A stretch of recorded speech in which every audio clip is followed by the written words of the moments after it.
He yields. I now recognize Mr. Carter for 5 minutes. Thank you, Mr. Chairman. Let's be very clear about what's happening here today.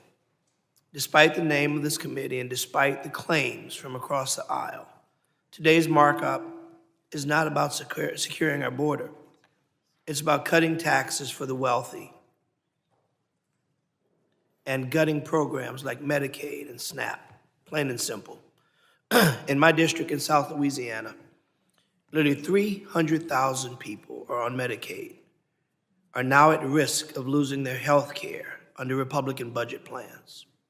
This figure includes nearly 130,000 children under the age of 19 and 33,000 seniors over the age of 65 in my district alone in Louisiana. At a time when American families are struggling with rising costs and access to health care, my Republican colleagues have decided to prioritize giveaways to billionaires and special interests over the needs of everyday people. And let's talk about how we got here. Congressional Republicans have utterly failed in their most basic oversight duties. They're focusing through a massive bill with a single appearance from Secretary Noem, without one hearing, without one word of testimony on DHS's actual budget needs and priorities. That is legislative malpractice. Hey everyone, welcome back to the channel where we stand for liberty, the Constitution, and the truth no matter how uncomfortable it makes the left. Today, we're going to talk about a video from Forbes Breaking News, where Democratic Congressman Troy Carter gives a passionate speech blasting what he calls Trump's immigration actions and accuses him of causing state-sanctioned trauma. Buckle up, because there's a lot to unpack here. Now, let me start by saying yes, America should be a beacon of hope, but we must also be a nation of laws. And what Mr. Carter conveniently glosses over in his emotional appeal is that no nation can survive without a secure border. None. Just look around the world. The right to enter a country is not absolute, and it never has been, not here, not anywhere. First off, Carter claims this bill isn't about border security, but about giving tax breaks to the rich. Well, let's be real, every piece of legislation includes budgetary priorities. And yes, conservatives often favor tax cuts because guess what? Economic freedom matters. But let's not get distracted. Securing the border is a priority because illegal immigration is spiraling out of control. Fentanyl is pouring in, human trafficking is rampant, and American communities are suffering. He says nearly 300,000 people in his district might lose Medicaid. Okay, but how much of that is driven by illegal immigration overburdening the system? Our safety nets were designed for citizens, not for the entire world. If we don't control who comes in, we're going to collapse under the weight of our own generosity. That's not compassion. That's suicide by entitlement. Worse yet, this bill will supercharge the administration's extreme mass deportation agenda. We're seeing dangerous rise and forced disappearances of immigrants without due process, many of whom have done nothing more than exercise their First Amendment right and have not been convicted of any crime by any of our justice systems. Speaking out in this country should never be a deportable offense, even if we don't like what we hear. We're not obligated to agree with or like what we hear to be protected by free speech. It's un-American and it's unconstitutional. Just last week, I had the opportunity to visit several individuals detained by ICE in 2 facilities in Louisiana. People whose only crime was daring to speak out against what they felt were injustices.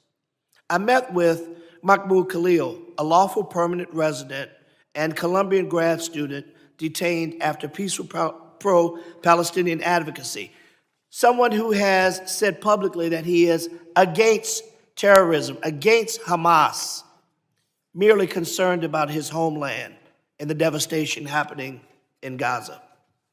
As he sat in jail, the government denied his request to attend his son's recent birth. His story is heartbreaking, but now no longer unique. Mahmoud exercised his First Amendment rights to criticize the government. For that, he now sits behind bars facing deportation. Mahmoud's case is one of many. Across the country, individuals are being detained and deported not for violating immigration laws, but for raising their voices and for attending protests, for posting social media, for seeking a better life. This is not hypothetical. Advocacy organizations, legal experts, and watchdog groups have all documented an alarming pattern of retaliation against immigrants and visa holders who dare to speak out.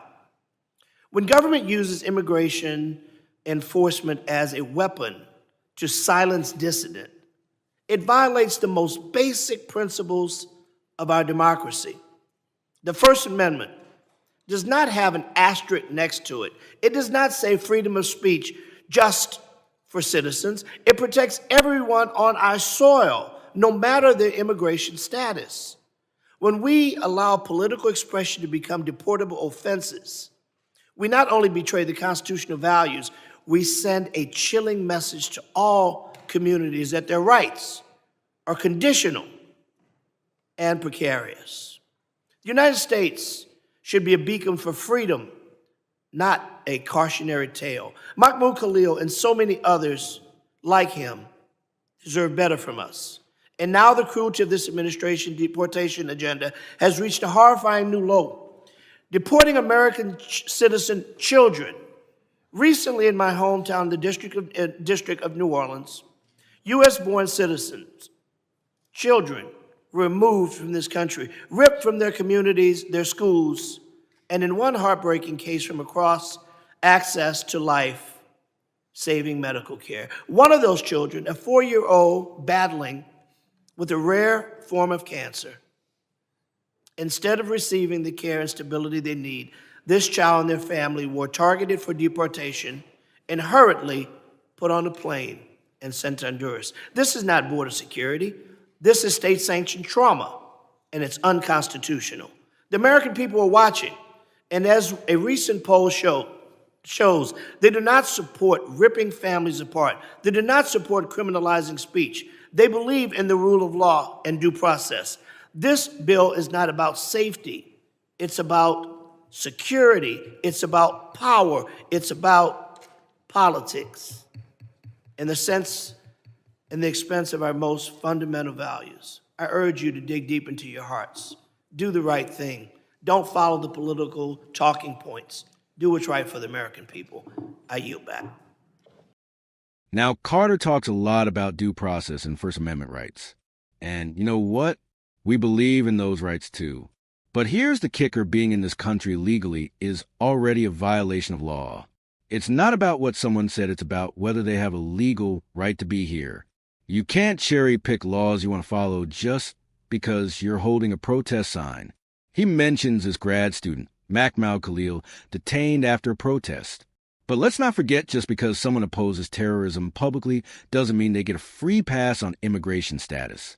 The government doesn't just detain people for no reason. There are procedures, investigations, and legal reviews. But Carter acts like IC is out here snatching poets off the street. It's disingenuous, and it disrespects law enforcement. Carter says political expression shouldn't be deportable. Fair enough if you're a citizen. But if you're here on a visa or a green card and you're inciting unrest, pushing narratives that could promote instability, or even potentially encouraging hate groups, then yes, your presence here should be reviewed. Free speech doesn't mean free stay. He brings up U.S.-born citizen children being deported. That's heartbreaking, yes. But let's be honest, the parents made decisions that led to this. When you break the law and get deported, your kids suffer. That's tragic. But it's not the government's fault. It's the result of prioritizing your own choices over your children's future. If we keep making exceptions, we undermine the law for everyone. This phrase Carter keeps using, state-sanctioned trauma, is pure political theater. You know what real trauma looks like? American families who've lost loved ones to crimes committed by illegal aliens. Parents whose children died of fentanyl overdoses from drugs smuggled across our porous border. That's trauma. But where's Carter's outrage for them? The First Amendment doesn't say freedom for all, regardless of whether you're here legally. Rights are for people under U.S. jurisdiction. Yes, but that doesn't mean we're obligated to give full constitutional privileges to non-citizens who violated immigration law. That's not how sovereignty works. Let's be real. This isn't about compassion. It's about control. Democrats want open borders because they want more voters, more dependents, and more political power. They exploit emotional stories to distract from the chaos their policies create. They don't care about the American worker, the overwhelmed school system, or the broken hospitals. To Mr. Carter and those who share his view, we do care about people. We care enough to demand order. We care enough to protect our citizens first. And we care enough to expect that people come to this country the right way, not by jumping the line, and then demanding rights they haven't earned. That's not cruel, it's justice. It's fairness. And it's what makes America a sovereign nation, not a doormat for the world. If you believe in law, order, and America first, make sure to like, subscribe, and share this video. Drop a comment below. Do you think we're doing enough to secure our borders? Until next time, God bless you, and God bless the United States of America.